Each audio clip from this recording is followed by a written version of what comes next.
আসসালামু আলাইকুম সবাইকে। আশা করি সবাই ভালো আছেন। আজকের ভিডিওতে আমরা ইউটিউবের অ্যানালিটিক্স দেখব।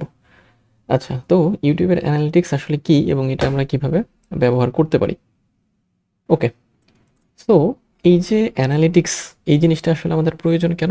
এই জন্যই প্রয়োজন যে এই অ্যানালিটিক্স দেখে আমরা অ্যাকশন নিতে পারি যে আমাদের ভিডিও কিভাবে আরও ভালো করা সম্ভব বা ভিডিওকে কীভাবে অপটিমাইজ করা যায় আর কি। আচ্ছা, মানে অ্যানালিটিক্স আমাদের সিদ্ধান্ত নিতে সাহায্য করে যে আচ্ছা আমরা যে ইউটিউব এসইওর কাজ করছি সেটা আসলে ভালো হচ্ছে নাকি খারাপ হচ্ছে। ওকে, আচ্ছা, অ্যানালিটিক্স আসলে কোথায় দেখি আমরা? অ্যানালিটিক্স হচ্ছে ইউটিউব স্টুডিওতে দেখি আমরা। ইউটিউব স্টুডিওর মধ্যে অ্যানালিটিক্স পাওয়া যায় এবং এই জায়গাতে গুরুত্বপূর্ণ 3টে ট্যাব আছে। একটি হচ্ছে ওভারভিউ, আরেকটি হচ্ছে কন্টেন্ট, আরেকটি হচ্ছে অডিয়েন্স। যেমন আমরা যদি ইউটিউবে যাই, এই জায়গাতে অ্যানালিটিক্সে যদি আমরা ক্লিক করি, এই জায়গা থেকে আমরা এই যে ওভারভিউ, কন্টেন্ট, অডিয়েন্স এগুলো পাই। আচ্ছা, সো আমরা এখন এই সবগুলো জিনিস পার্ট বাই পার্ট দেখব। ফার্স্ট হচ্ছে ওভারভিউ ট্যাব। ওভারভিউ ট্যাবে কী আছে? ওভারভিউ ট্যাবে আপনি পাবেন ভিউজ কেমন এসেছে, ওয়াচ টাইম কেমন এসেছে, সাবস্ক্রাইবার্স কেমন এসেছে, রেভিনিউ যদি মনিটাইজড হয়ে থাকে তাহলে সেটা। ওকে, সো এই যে ওভারভিউতে ক্লিক করলে যে ভিউজ কত এসেছে, ওয়াচ টাইম কত, সাবস্ক্রাইবার কত আর কি। হ্যাঁ, আচ্ছা, এবং এটা হচ্ছে যে লাস্ট 28 দিনে আপনি এটাকে ফিল্টার করতে পারবেন। এই জায়গাতে ক্লিক করলে লাস্ট মানে 7 days, 28 days, last 90 days, last 365 days এবং লাইফ টাইমে। ওকে, সো এই জায়গাতে বিষয়টা হচ্ছে আপনার যে আপনি বুঝতে পারবেন যে কত দিনে আসলে কেমন রেজাল্ট আপনার আসছে। যেমন আমাদের আছে 28 দিনে, যদি আমি এখানে 90 ডেজ দেই, আচ্ছা, তারপরে যদি আমি এখানে লাইফ টাইম দেই, সব ডিটেলস দেখা যাবে। ওকে, এই যে ভিউজ লাইফ টাইমে মানে এই চ্যানেল যখন থেকে শুরু হয়েছে সেই সময় থেকে এই পরিমাণ হচ্ছে যে ভিউ পেয়েছে, ওয়াচ টাইম পেয়েছে এত, সাবস্ক্রাইবার এত। ওকে, আচ্ছা, এই জায়গা থেকে আমরা আসলে কোন জিনিসগুলো দেখব? ওকে, এই জায়গা থেকে আমরা দেখব যেটা, সেটা হচ্ছে ভিউজ ট্রেন্ড। ভিউয়ের মানে ট্রেন্ডটা কেমন, গ্রাফ যদি উপরের দিকে যায়, যদি গ্রিন থাকে তাহলে ভালো, নিচের দিকে গেলে সমস্যা আছে। যেমন এই জায়গাতে না আমরা 28 দিন করে দেখি, এটা তো লাইফ টাইমে। এই জায়গাতে এই যে নিচের দিকে আছে, এটা টিউটোরিয়াল পারপাসে তৈরি করা এবং এই চ্যানেলে ভিডিও মানে দেওয়াই হয় না সেভাবে। সো যেহেতু কাজ করা হয় না, এটা সবই ডাউন হয়ে আছে আর কি। এই যে ড্রপ ডাউন আর কি, তারপর ড্রপ মানে নিচে। যদি এটা ভালো থাকে উপরের দিকে অ্যারোটা থাকবে এবং গ্রিন থাকবে। যদিও এটা গ্রিন আছে, অ্যাবাউট মানে সেম আছে আর কি, এই গত 28 দিন আর কি। তো এই জায়গাতে আমরা কি করব? একদিনে কম ভিউ মানে ভয় পাওয়া যাবে না বা ওটা নিয়ে চিন্তা করা যাবে না। আমাদের 27 থেকে 28 দিনের ট্রেন্ডটা দেখতে হবে যে 27 থেকে 28 দিনে কেমন রেজাল্ট আসছে। আর ওয়াচ টাইম কী দেখবো আমরা? ওয়াচ টাইম বাড়ছে নাকি শুধু ভিউ বাড়ছে? আচ্ছা, ভিউ বেশি কিন্তু ওয়াচ টাইম কম হলে আবার গ্রোথ থেমে যাবে আমাদের। মানে ভিউ বেশি কিন্তু ওয়াচ টাইম কম, মানে মনে করেন ভিউটা বেশি, ওয়াচ টাইম কম, সেক্ষেত্রে গ্রোথ আবার কমে যাবে। সো এই বিষয়টাও আমাদের মাথায় রাখতে হবে। ওকে, সো তাহলে ওভারভিউ ট্যাবে আমরা দেখব মানে ভিউস এবং ওয়াচ টাইম এবং একই সাথে সাবস্ক্রাইবারটাও ট্র্যাক করবেন যে এটা কীরকম আসছে আর কি। এই জায়গাতেও কিন্তু এটা যদি বেশি পরিমাণে আসে, এই জায়গাতে গ্রিন টিক থাকবে এবং উপরের দিকে এইটা টোটালি হচ্ছে আপনার করা থাকবে, আর ওটা দেওয়া থাকবে আর কি। হ্যাঁ, আচ্ছা, এরপরে আসি হচ্ছে আমরা পরের ট্যাবে, সেটা হচ্ছে কন্টেন্ট ট্যাব। কন্টেন্ট ট্যাব হচ্ছে এটা, কন্টেন্ট হচ্ছে এই যে এই জায়গাটা। কন্টেন্ট ট্যাবে আসলে আমরা কী কী জিনিস দেখি? কন্টেন্ট ট্যাবে 3টে জিনিস দেখতে হবে: সিটিআর মানে click through rate, average view duration এবং অডিয়েন্স রিটেনশন। এই জিনিসগুলো আসলে কেমন আছে এটা দেখবো আমরা। সিটিআরে হচ্ছে কি দেখাবে? সিটিআর দেখাবে হচ্ছে যে মানুষ থাম্বনেল দেখে কতজন ক্লিক করছে। ভালো সিটিআর হলো 6 থেকে 10% ভালো, 10% প্লাস হলে খুবই ভালো আর কি। আচ্ছা, এবং 4%-এর নিচে হলে থাম্বনেলের সমস্যা। ওকে, সো সিটিআর আমাদের ট্র্যাক করতে হবে। হ্যাঁ, তো ভালো সিটিআর হচ্ছে 6% থেকে 10%। ওকে, আর 10%-এর উপরে হলে খুবই ভালো, 4%-এর নিচে হলে থাম্বনেইলের সমস্যা আছে, এটা আমাদের বুঝতে হবে। তো এই জায়গাতে মানে লাস্ট 28 দিনে ভিউ এসেছে 1.2K, তারপর impression 9.4K, impression click through rate এটা 7.8%, মানে এটা আসলে ভালো আছে আর কি। অ্যাভারেজ ভিউ ডিউরেশন হচ্ছে এটা আর কি। হ্যাঁ, আচ্ছা, এখন এই জায়গাতে যদিও আরেকটু ভালো কাজ করলে এটা গ্রিন হয়ে যাবে এবং উপরের দিকে আরোটা আসবে। মূল বিষয় হচ্ছে যে এইগুলো যখন আমরা ট্র্যাক করলে বুঝতে পারবো যে আসলে কোন জায়গাতে আমাদের সমস্যাটা হচ্ছে, চ্যানেলের মানে অবস্থাটা বর্তমানে কী আছে আর কি। হ্যাঁ, যদি আমরা মানে করি মানে সিটিআর এর বিষয়টা বুঝি, তাহলে ইমপ্রেশন মনে করেন যে 20,000, তাহলে সিটিআর 3%, তাহলে মানে কি সিটিআর কম, থাম্বনেইলটা উইক আর কি। তো সেই জায়গাতে আমাদের থাম্বনেইলটা হচ্ছে যে ভালো করতে হবে আর কি, হ্যাঁ? আচ্ছা, আগে যেরকম বলেছিলাম টেক্সট বড় করতে হবে, ইমোশন যোগ করতে হবে, কন্ট্রাস্ট বাড়াতে হবে, তাহলে ভালো হবে আর কি। আচ্ছা, অ্যাভারেজ ভিউ ডিউরেশন, এই যে অ্যাভারেজ ভিউ ডিউরেশন এটাও ট্র্যাক করতে হবে। সেটা হচ্ছে যদি ভিডিও 10 মিনিটের হয় তাহলে 2 মিনিট অ্যাভারেজ, এটা খারাপ আর কি। কিন্তু যদি 50% দেখে মানে 5 মিনিট যদি ভিউ হয়, অডিয়েন্স দেখে 5 মিনিট মাঝারি আর কি, অ্যাভারেজ ভিউ ডিউরেশন ভালো, আর 7+ মিনিট ভালো আর কি, ঠিক আছে? সো এটাও আমাদের হচ্ছে ট্র্যাক করতে হবে, হ্যাঁ? এবং এটা কিন্তু আমরা হচ্ছে যে ওই প্রত্যেকটা মানে ভিডিওর আলাদা করে দেখতে পারি, ওকে? আচ্ছা, এখন আমরা দেখি অডিয়েন্স রিটেনশন গ্যাপ মানে গ্রাফ আর কি, হ্যাঁ? আচ্ছা, অডিয়েন্স রিটেনশন গ্রাফটা হচ্ছে যে এটাকে আসলে গোল্ড মাইনের সাথে তুলনা করা হয়, যে রিটেনশন গ্রাফ মানে গ্রাফটা দেখাবে মানুষ কোথায় ড্রপ করছে আর কি, হ্যাঁ? তো এই জায়গাতে মনে করেন যদি নিচের দিকে আসেন, এই যে দেখবেন যে কি মোমেন্টস ফর অডিয়েন্স রিটেনশন, এই জায়গাতে মানুষ হচ্ছে যে কোন জায়গাতে ড্রপ করছে সেটা আপনি পাবেন আর কি, ওকে? এই যে মনে করেন যে এটা থেকে আপনি অনেক কিছু তখন মানে করতে পারবেন, বুঝতে পারবেন যে আচ্ছা ঠিক আছে, তাহলে এটার আসলে অডিয়েন্স রিটেনশনটা কেমন আসছে বা কেমন আসা উচিত ছিল, এই জিনিসটা, ওকে? আচ্ছা, মনে করেন যে ভিডিওর শুরুতে রিটেনশন কখন বাড়ে? যখন অডিয়েন্স আসলে আগ্রহ পায়, আমাদের ভিডিওতে আগ্রহ পায় আর কি, হ্যাঁ?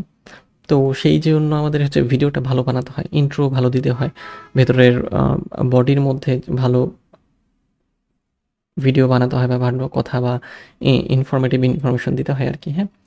আচ্ছা, আবার মাঝে মাঝে এরকম হয় কিছু কিছু জায়গাতে হচ্ছে আহ, মাঝের কোনো জায়গা হচ্ছে অডিয়েন্স বেশি দেখে আর কি, হ্যাঁ? ওই জায়গাতে অডিয়েন্স রিটেনশনটা বেশি হচ্ছে যে দেখে আর কি, মানুষ বারবার রিপ্লাই করে, তখন ওই ধরনের কন্টেন্ট আপনি বানাতে পারেন আর কি।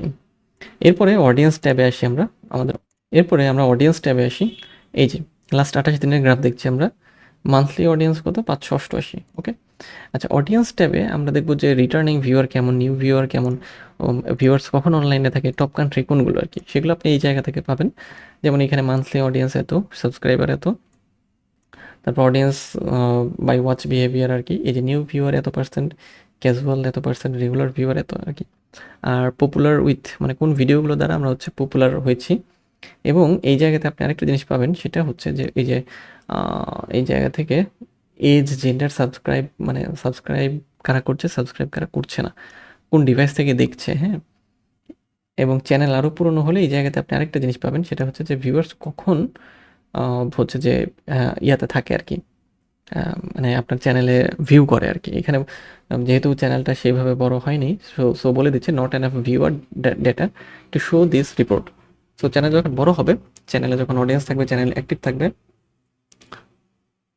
তখন এই জিনিসটা আপনি দেখতে পারবেন।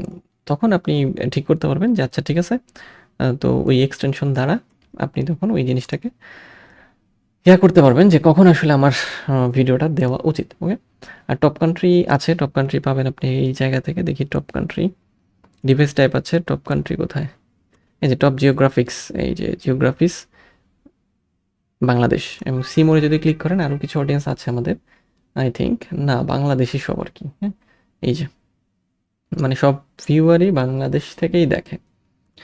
আচ্ছা, এখন রিটার্নিং ভার্সেস নিউ ভিউয়ার্স, বিষয় দুটি আসলে কি? রিটার্নিং মানে নিউ বেশি, মানে ডিসকভারিটা ভালো হচ্ছে, মানুষের সামনে বেশি যাচ্ছে আমাদের চ্যানেল এবং ভিডিও। আর রিটার্নিং বেশি মানে লয়াল অডিয়েন্স, মানে যারা আমার চ্যানেলের সাথে অল টাইম কানেক্টেড থাকতে চায় এরা। আচ্ছা, এটা ব্যালেন্স হওয়া ভালো, মানে নিউ ভিউয়ারও লাগবে, আবার রিটার্নিং ভিউয়ারও লাগবে, সবাই লাগবে আর কি, হ্যাঁ? আচ্ছা, তো এটা না হলে আসলে মানে আমাদের তো গ্রোথটা হবে না আসলে, হ্যাঁ? আর when your viewers are online বললাম যে গ্রাফে দেখাবে অডিয়েন্স কখন অ্যাক্টিভ আর কি, তো ওই সময় মানে আপলোড করে আমাদের এঙ্গেজমেন্টটা বাড়ে আর কি, ওকে? আচ্ছা, টপ কান্ট্রি হচ্ছে ইউএসএ বেশি, তাহলে যদি মানে হয় আর কি ইউএসএ, তাহলে ইংলিশ অপটিমাইজ করবেন, বাংলাদেশ বেশি হলে লোকাল কিওয়ার্ড ব্যবহার করবেন, ওকে? সো এটা আসলে আপনার আগে থেকে ঠিক করতে হবে যে আচ্ছা আমার চ্যানেল যদি এই হয় তাহলে আমার অডিয়েন্স কারা হতে পারে, ওকে? দেন পরবর্তীতে অ্যানালিটিক্সে গিয়ে আবারও আপনি ওইটাকে যাচাই করবেন। ট্রাফিক সোর্স অ্যানালাইসিস, সেটা হচ্ছে কন্টেন্ট ট্যাবে ট্রাফিক সোর্স দেখুন, যেটা বললাম, যেমন কোন জায়গা থেকে আমার ট্রাফিকটা আসছে আর কি, আমার ট্রাফিকটা কোন জায়গা থেকে আমি পাচ্ছি আর কি। যেমন এই জায়গা থেকে কোথায় গেল আমার traffic source, age and gender, এইখানেই তো দেখলাম একটু আগে, ডিভাইস টাইপ একটু আগেই দেখাইলাম, দাঁড়ান।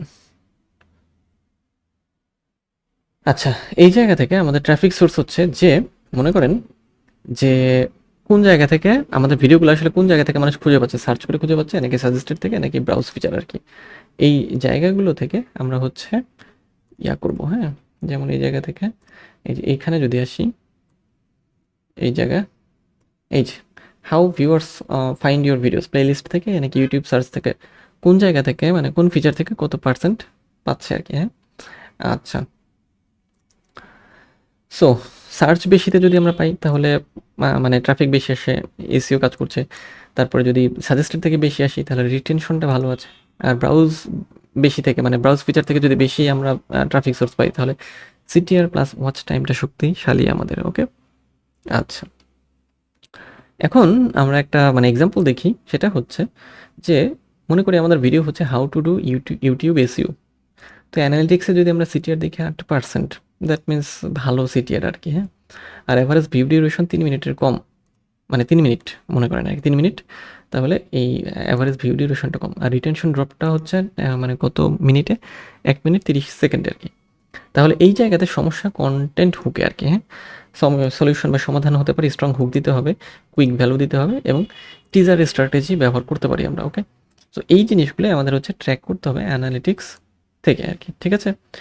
আচ্ছা, সো এই জায়গাতে আপনারা কিছু কাজ করতে পারেন, মনে করেন যে ডিসিশন নেওয়ার জন্য, সেটা হচ্ছে লো সিটিআর যদি পান থাম্বনেল চেঞ্জ করতে হবে, লো রিটেনশন পেলে হুক ইমপ্রুভ করতে হবে, যদি ওয়াচ টাইম লো হয় তাহলে ভিডিও স্ট্রাকচার ঠিক করতে হবে, আর সার্চ ট্রাফিক লো হলে কিওয়ার্ড ইমপ্রুভ করতে হবে।